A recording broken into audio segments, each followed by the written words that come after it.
Hi everyone, welcome to the 14th chapter, which is descriptive statistics. Let's move on to the first sub area of this chapter. It is organizing and visualizing data. First of all, what is statistics? Statistics is an area of mathematics in which we are interested in gathering, organizing, analyzing, and making predictions from data. So what is population? Population is set of all items under consideration. But often we are only using sample or subset of population. We are telling the sample is biased if it does not accurately reflect the population as whole. So there are two types of bias which are selection bias and leading question bias. Selection bias is the way in which we decide how to choose the people to participate in the survey. And leading question bias is the way you ask the questions. Next, look on what are the frequency tables. So before moving to frequency tables, we are gonna learn what are the data. Data is the collection of information which can be quantitative or qualitative. Qualitative data consists the information about characteristic. As an example, eye color or gender, which are separately characteristics. And what are quantitative data? Quantitative data give meaningful numerical measurements like length of something and temperature. Then let's see what is the frequency table. We are using frequency tables to organize data. In here, we are going to determine the count of frequency with which value occurs. In relative frequency distribution, we show the percentage of the time that each item occurs. In here, we are going to list the values in one column and the frequency values in another column. So let's see this example. There are 20 viewers who surveyed evaluation of an preview of episode of Game of Thrones. You can see they evaluate as excellent, average, above average, below average, and poor.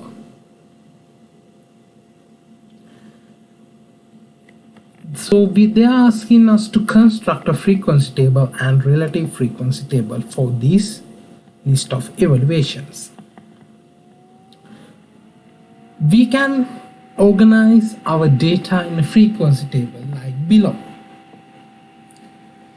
So in here, you can clearly see there are 4 people who evaluate the TV show as E. So that is his frequency.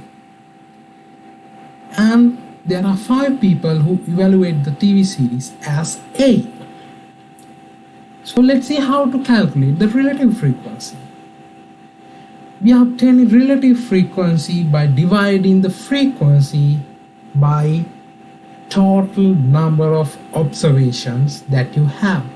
In this case, you have 20 all observations, so relative frequency is 5 divided by 20. So for evaluation A, relative frequency is 0.25. Let's see how to group our data values into classes. In this example, there are 40 students who have taken science test, and these are the scores that they have. What we are going to do in here is we are going to group our data into ranges. first range we are considered at 50 to 54. There are two frequencies because there are two persons who had the scores between 50 and 54, and there are three people who had marks between 55 and 59, so the frequency of that group is 3. Likewise, you can calculate the frequencies of each range. So how to calculate relative frequency? It is as we done in previous example. Let's consider the range of 50 to 59. The frequency is 3. So the relative frequency is 3 divided by total number of observations, which is 40. So the relative frequency is 0.075. Okay, let's move on to another way to represent data visually. We are using bar graph. In a bar graph, it specifies the classes on horizontal axis and the frequencies on the vertical axis. For graph in relative frequency distribution, the height of bar corresponds to the size of the relative frequency, and this allows us to compare the distributions. Let's move to an example. Consider the example of Game of Thrones viewers, and this is the frequency table and the relative frequency table we had. So for the frequency table, this is the bar graph responding. You can see in horizontal axis we use evaluations, which is EAV, B and P, and the vertical axis we denote the frequencies. In bar graph, each bar is separated with some distance. It is very important if somebody asks you to draw a bar graph to have a distance between those graphs.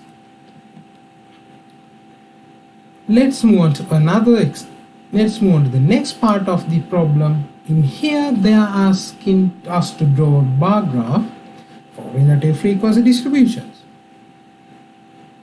Previously you have calculated the relative frequencies, and using those values we are going to draw bar graph like this.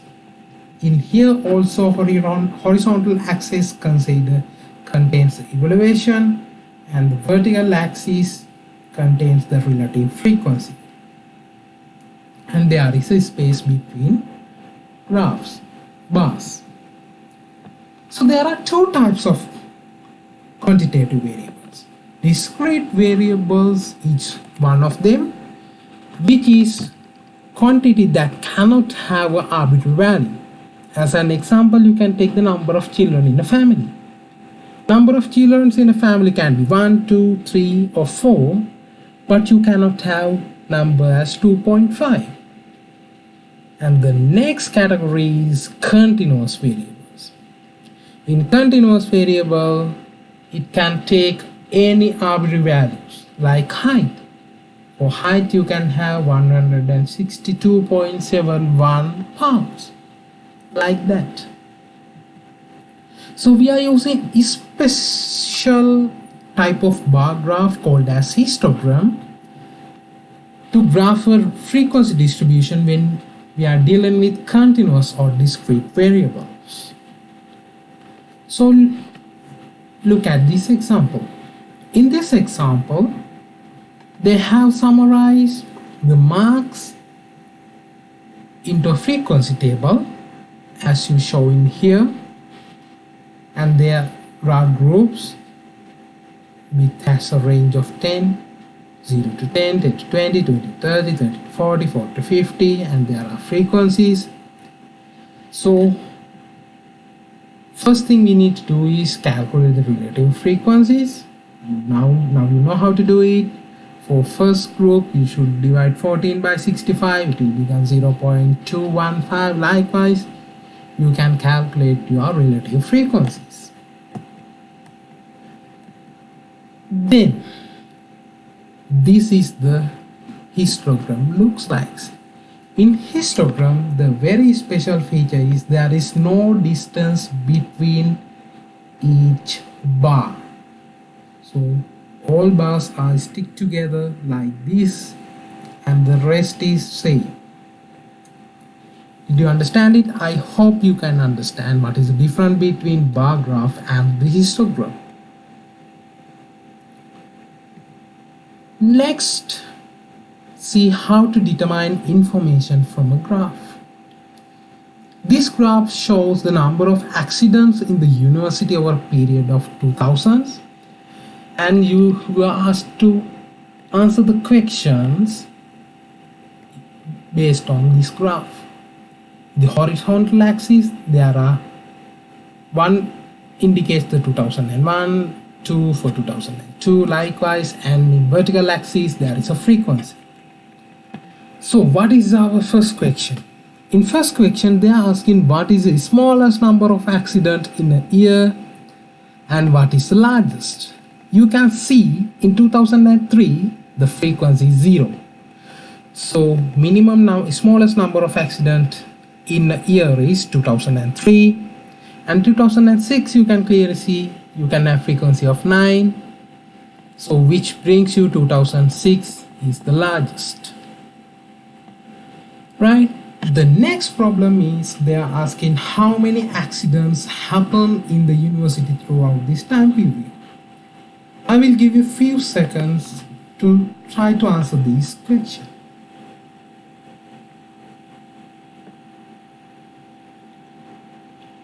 I think you have enough time, so let's see how to what is the answer for this. So the answer is to have the answer you need to add each frequencies together, and the answer is 64 total accidents happen in the university throughout this time period.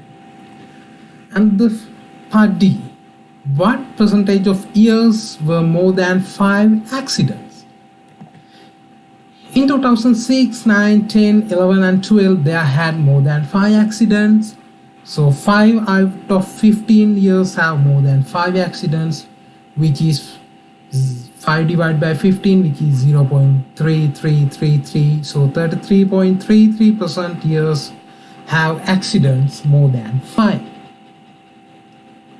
Next, move on to new concept, which is stem and leaf displays. Stem and leaf displays an effective way to represent two sets of data side by side for analysis.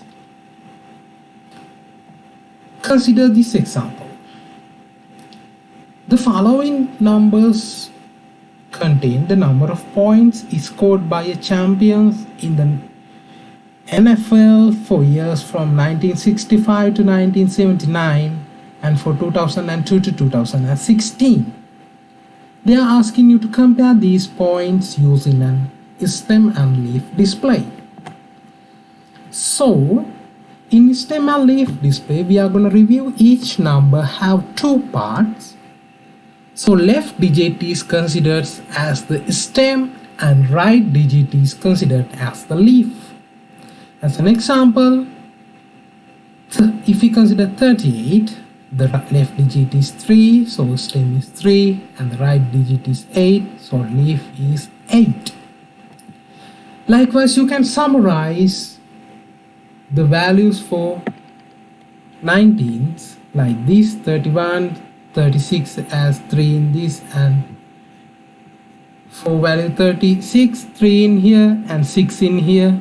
For value 47, 4 is here and 7 is here. For 52, 5 is here and 2 is here likewise.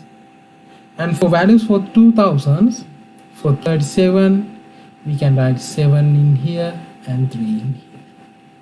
Likewise, when we compare two sets of data, it is helpful to make combined stem and leaf graph. It is done like this. First, you need to write the left digits, all available left digits in both data sets.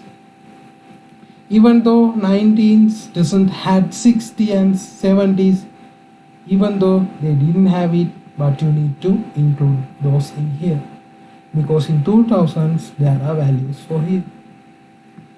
Likewise, you can compare the distribution of these data sets. So in this particular example, you can clearly see that the points scored in first part of 2002 to 2016 were more prolific than those in 1965 to 1979. So that will be all for today. Have a good day and had fun. Thank you.